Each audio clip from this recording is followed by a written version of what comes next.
Ever imagine like packing up and moving to a whole other planet? Yeah, like the ultimate change of scenery, right? Ha, exactly. Well, today we're going to take a deep dive into that very idea. Oh, wow. So are we talking like science fiction or? We're taking a look at excerpts from SpaceX, Yeah. founding and the vision for Mars. Okay, so real world stuff then. Exactly. And, it all starts with this idea of making humanity multi-planetary. Okay, so not just visiting, but like actually living on another planet. That's the goal. Yeah. And it's driving some really, really cool advancements in space tech. Yeah, that makes sense. You got to figure out how to actually get there and survive first. Right. So the book talks about Elon Musk founding SpaceX back in 2002. Oh, yeah, right after PayPal. That's a wild career jump. I know, right? Like from online payments to space travel. Talk about thinking big. Seriously. And what's interesting from the book is that his whole vision wasn't just about getting to space. It was about, like, changing the game entirely. Yeah, like making it cheaper and easier for everyone to get involved. Exactly. Back then, space travel was crazy expensive and mostly controlled by governments. Yeah, NASA and all that. So how do you plan to change that? Musk's idea was reusable rockets. Huh. So instead of building a new rocket every time you want to launch something. You just land the first stage and use it again. Like an airplane, that's going to be way cheaper. Exactly. And SpaceX took this even further with their vertical integration model, basically building almost everything themselves in-house. Ah, so they cut out all the middlemen and stuff. Makes sense. Exactly. And the result? They dramatically reduced the cost per launch. Impressive. But I bet it wasn't all easy peasy, right? Oh, definitely not. The book talks about a bunch of failed launches in those early days, like setbacks that would make most people give up. Yeah, you gotta wonder what kept them going. I know, right? But they had this, like, hardcore iterative approach to development. Iterative meaning? Basically, they saw every failure as a chance to learn. Ah, so like they took the data from each crash and used it to improve the next rocket. Exactly. They kept refining, and it eventually paid off big time. How so? SpaceX became the very first private company to send a spacecraft to the International Space Station. Whoa, wait, a private company docked with the ISS? Yep.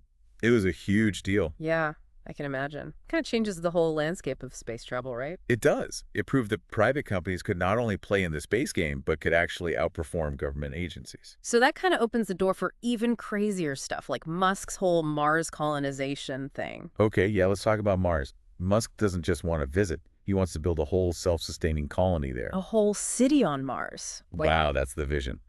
And the book goes into the two spacecraft he's banking on, the Falcon Heavy and Starship. Okay, I've heard of Falcon Heavy. Isn't that the one that launched that Tesla into space? Yeah, that's the one. It's currently the most powerful operational rocket out there. And it can carry a ton of cargo, right? Exactly. And crucially, the first stage boosters are reusable, which keeps the costs down. Okay, that makes sense. So what about Starship? I don't know much about that one. Starship is still under development, but the idea is it'll be a fully reusable spacecraft. Whoa, so like a space shuttle, but way bigger. Yeah, kinda. It's designed to carry both crew and cargo to Mars and even beyond. That's insane, like something straight out of Star Trek? I know, right? But the book also doesn't shy away from the crazy challenges of colonizing Mars. Oh, yeah, I bet. It's not exactly a welcoming environment, is it? Not really. You've got the harsh environment, the thin atmosphere, lower gravity. It's a whole different ballgame. So you're not just talking about getting there, but surviving once you're actually on Mars. Exactly. You need reliable life support systems, radiation, shielding a way to grow food and generate energy. Yeah, and all of that in a place where you can't just pop outside for a breath of fresh air. Exactly. Plus, you've got the psychological effects of super long space travel to think about, and building a whole new society from scratch. Ooh, that's a lot to consider. Like, just imagine waking up on Mars. What would that even be like? I know, right? It's mind-blowing. Definitely makes you think about the limits of what humans can do. Totally. So, looking back at everything we've talked about, what's the most remarkable thing that sticks out to you from all this? Tough question.